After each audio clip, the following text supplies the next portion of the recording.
Hello guys, reminder lang no, dun sa mga nagmamain pa or yung kung makita nyo man yung name nyo dito, yan o. Kasi yung iba bumalik nagmina na uli. Dating hindi nagmimina, ngayon nagmina na uli.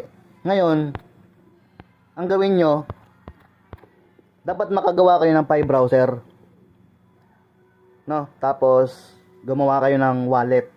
Meron na lang kayong 1 day and 9 hours. 1 day and 9 hours, no? Punta kayo dito sa tatlong guhit na to. Tapos Pi browser. Tapos sign in to Pi browser. Okay, ngayon kailangan yung ma-download yung Pi browser. No? Kasi bukod din sa Pi, dapat mag-download ka pa ng Pi browser. Dito nga yun ano, para mabuksan nyo yung wallet nyo. Ngayon dapat yung 24 words na passphrase, dapat naitago nyo yun para mabuksan nyo tong wallet nyo, no? Para hindi mawala yung minina nyo. Meron na lang tayong 1 day and 9 hours.